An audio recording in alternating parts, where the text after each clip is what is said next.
Hello, are you here to debate? Yeah, hey. What's up? What's your name, age, and pronouns? Hey, my name is Jody. I'm 24, and my pronouns are she, her. All right, Jody, what do you want to talk about? Yeah, I was curious about the abortion all 9 months stance. I was just wondering what your justification for unaliving an innocent human being in the womb would be. Well, one, I think it's fine to unalive anything that is not sentient.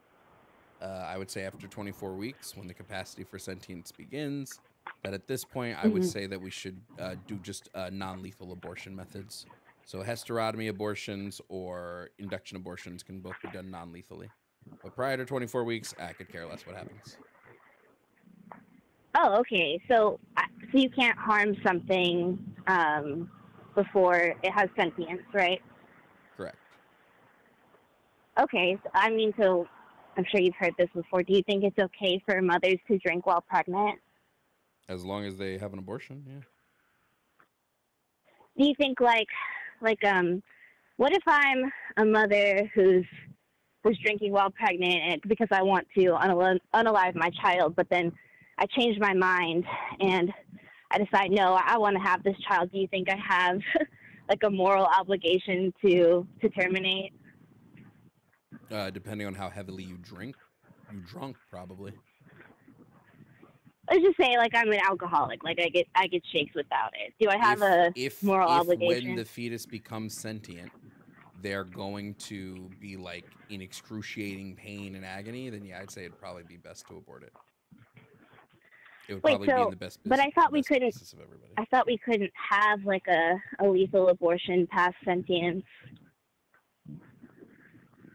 Wait, are you talking about after 24 weeks? Yeah, because you're saying like there's really no harm to this being or this future person before No, sentience occurs, if it's but you're after also 24 saying, weeks, if it's after 24 sorry, go weeks, ahead. if it's after 24 weeks, you can't kill it. You would probably just go to jail for induction of fetal alcohol syndrome or something. So, so to be fair, if I'm hearing you correctly, like this person would be going to jail for harm to future persons because they No, didn't harm like a current no, person they would go by to jail their for harm of a current action. person. They wouldn't go to jail until after the fetus becomes sentient. After the Oh, harm okay. So do you think has that happened. harm to future persons is not like something that should be morally considered? Not until the person becomes a person. No, So what about like I'm sure you've heard this one before too. What about like littering? I don't consider littering to Is be that immoral. you don't consider littering to be immoral? No, not That's inherently. that's Not crazy. inherently. I think there can So be. I I think just there's. like finish my McDonald's. I could just throw it on the ground. That's not immoral. Yeah, I don't view that as inherently immoral. I think some littering can be right. If I'm littering with things that are going to, like, for instance, uh, a soda ring that's gonna hurt ducks, sure, that can be viewed as some level of immoral. But if I like finish a hot dog and throw my napkin on the ground, I'm not going to consider this to be an immoral action. What if it doesn't harm the ducks that are there right now, but you had some foreseeability that like in 1 year ducks would be born and it would harm those ducks? I wouldn't consider it Did you immoral do a until harmful after action? I wouldn't view it as harmful until after the ducks are there. Hmm. But I don't really know what point you're trying to make with the questions. I mean, I'm getting at the harm to future persons. Like, why is this like not something that you value? Because it seems like intuitively, like people know that like we shouldn't litter because like it's going to do harm to future generations. No, I think we shouldn't litter because it's currently doing harm to our planet. Like currently, our planet is currently experiencing that harm. Like we're currently I'm creating negative, like pollution isn't bad because like eventually we'll see like climate change. It's bad because it's currently causing climate change. Oh, so wait, there can be harm to something that's not sentient? When I say harm to the earth, I mean harm to like the ecosystems, and then that harm to those ecosystems would then harm the things that live in those ecosystems. The earth itself will be fine, but the creatures living on the earth will not be. Okay, I mean, yeah, Like when we fair say the enough. world is destroyed, when we say like the world is ending or the world is being destroyed, I don't think the world is actually being destroyed. I just mean like the creatures that are living on the world are going to all be wiped out, right? The earth itself will still be here. Okay, sure. How about this one? Like, if I'm, how do I like say like a BOMB like in safe TikTok language? How do you say what? Like a BOMB. Oh, a bomb? Yeah, can I just say that? I would. Okay. So what if I'm like the Unabomber or whatever, and I mail a bomb to some unsuspecting person or whatever? Did I do anything wrong by mailing the bomb until they actually open the bomb and are exploded by it? Well, I think you have an intent to harm a current sentient person. So I think there can be negatives and like negative intent, but there was no harm until the harm happens. Legally, you might be culpable because mailing explosives is illegal, but no, I don't think anything. I think the intent is the immoral action. So you would feel like intent is important for like determining whether or not an action is immoral? 100%. Do you feel like intent matters for like how we respond to an action? Sometimes. Okay. I mean, I'd be interested to hear, like, have you heard of the sleepwalking rapist? Wait, did you say Yes. Oh, okay. Well, like, how does intent factor into that one? Well, so intent in morality doesn't equate to every single moral decision, right? Some things, like if I trip and land my button on a nuke and I blow up Australia, like I didn't intend to, but I still did that. W. Yeah. No, I'm just kidding. Love you, Australia. Yeah, for sure. But obviously, right now, like, so if someone's slipping and they're about to accidentally hit a button that that nukes Australia or whatever, like, are you justified in shooting them, like, so that they don't hit that button? Like, that's the only way to stop them. Yes. There's been no harm to persons. Yes. Like, there's only like a potential harm to future persons. No, there's a potential harm to currently living sentient people, not future sentient people. Current living experienced people are in harm's way. What if the effect of the button is delayed by? Wait, I'll just ask you. Wait, 10 can years. I just ask you the trolley experiment? Can I just ask you the trolley experiment? Well, if it's delayed by 10 years, the people can just move. But I'll just ask you a trolley experiment.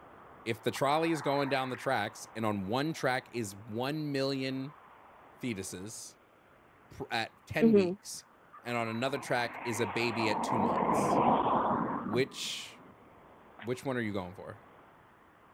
Wait, you said a bunch of fetuses, like 1 million fetuses at let's say 10 weeks. Like 10 weeks? 10-week-old 10 fetuses. Weeks? Okay. And on the other track is a 2-month-old like baby. A newborn baby. Yeah. I mean, I don't know, like the numbers there are pretty crazy. Sure, I guess I'm agnostic on that. Make it 10. Make it 10 fetuses. Well, then I'd probably just, well, okay, is the baby gonna be like experiencing pain? Why does that matter? Well, because if we're weighing like human lives, which are of like equal dignity, infinite value, and I have to appeal to another principle, like, you know, is the baby going to experience suffering? It's not the only morally relevant principle, but it certainly is okay, but you would morally relevant principle. I'm picking up what you're putting down. If the baby is going to experience that pain, then we would prioritize that over the fetuses that wouldn't be. Yes, but only because we're weighing two equally morally valuable things: the baby's life and its pain. So why don't we do that with pregnant people? We do. If the pregnant person, is going to unalive because of the pregnancy, that's totally fine to abort. What if the trolley isn't going to kill the baby? It's just going to break its bones. Would then then I would save the human lives, because at least you're not taking away the future potential for the baby to have like a life of value. Whereas like for the 10 other humans, you're taking away like not only everything that they will do, but like all of the ways that they're going to impact other people, all of the ways that they're going to, contribute to society. It's a huge tragedy. To take away someone's life, it's the ultimate form of harm. Sure. Why would you say it's wrong to kill someone or something? Why would that be wrong? Well, I guess I have like a debatey answer, and then just like a personal moral answer that's more religious. I'd say, like, in terms of like philosophically, I think what makes killing wrong is that we take away future potential from a person. It's not that we're like affecting their past experiences, because the past is like we can't affect that, So to me, it doesn't really, like, past sentience doesn't really factor in at all. But in terms of like personally, why I think it's wrong to kill a human, like, because we're made in the image of Jesus Christ.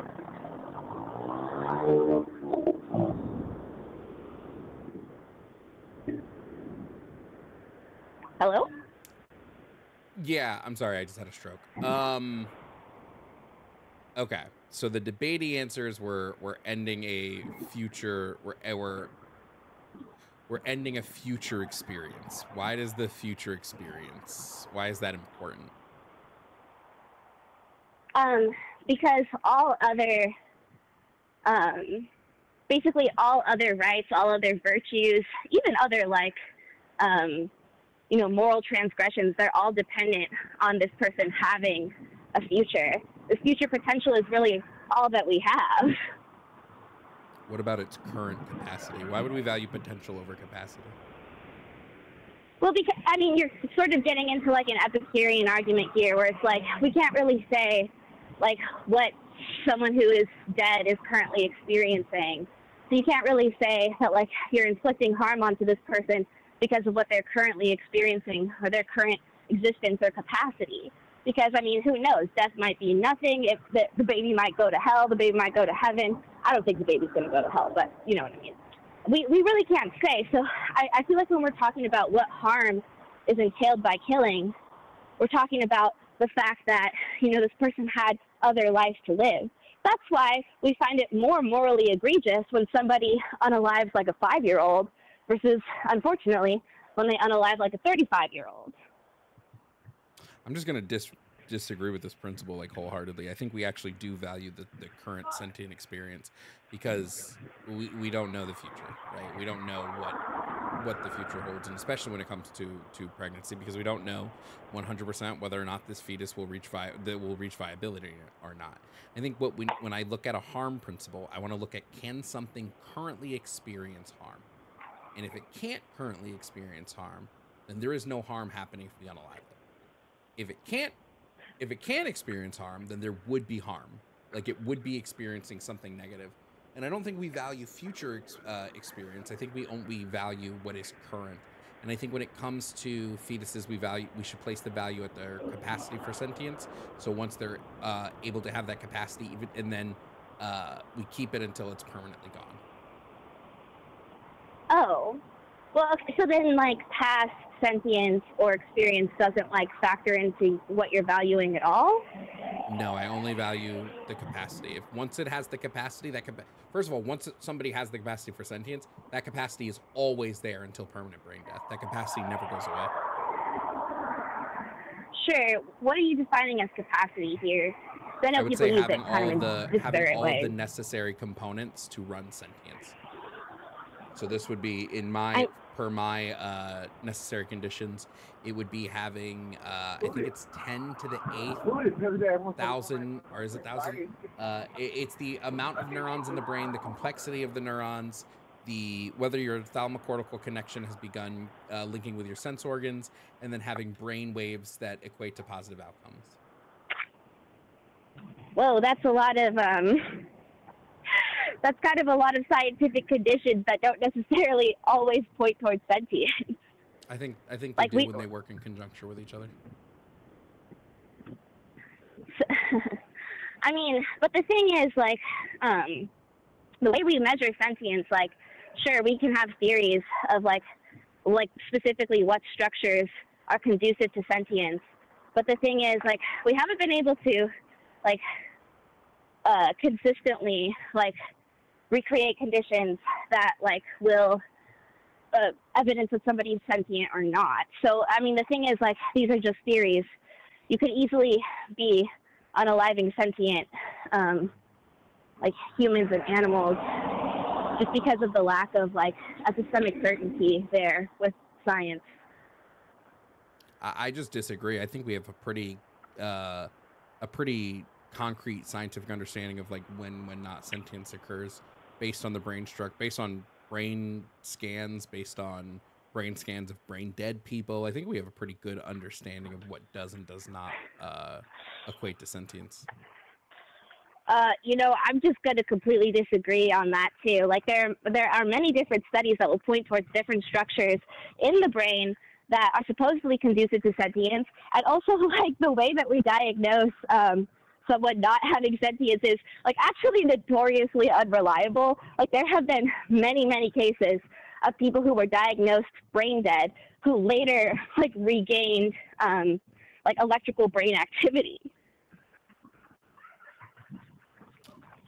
So I'm just gonna say that, like, just because we misdiagnose it sometimes doesn't mean we don't know what brain death is and don't know how brain death works. I would need to see a study on, like, how often brain death is misdiagnosed, but I don't think I think you might be overinflating the amount of times that it's misdiagnosed. I mean, I don't know if there's a study on it, but I can definitely show you, like, case studies where people were diagnosed brain dead and later regained consciousness. I believe there to be case studies, right? I believe there to be misdiagnoses, but I don't think it even comes close to. I don't think the amount of false positives in brain death comes close to the amount of just standard regular positives. Well, okay, so then we kind of, like, get into this slippery slope where we're like, is it okay to create this societal moral axiom that will result in some people, like, dying in what you say is a justified manner or being killed in a justified manner, like, knowing that there may be some people that, like, fall through the cracks that we're unable to accurately, like, diagnose their level of sentience.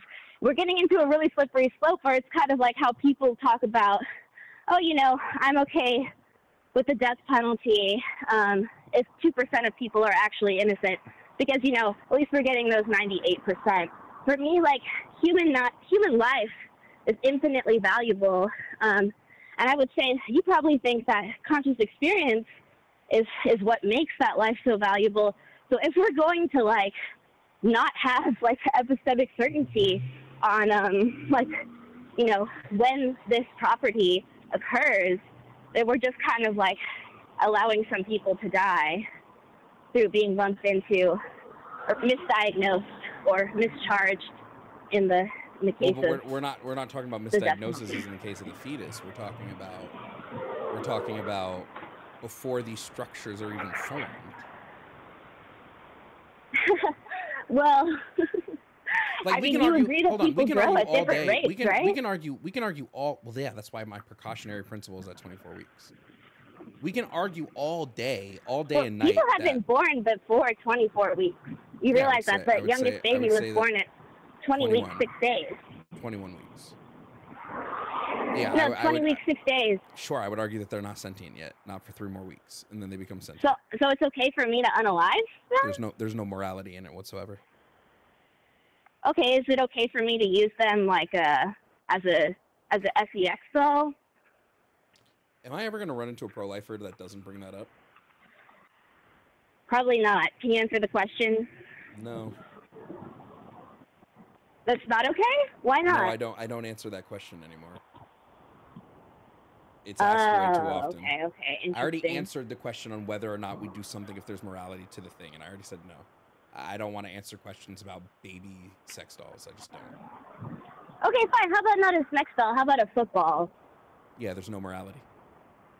I believe it to be. There's no morality in me, like picking up like my baby that was birthed at 21 weeks and using it as a football. Amoral action, yeah.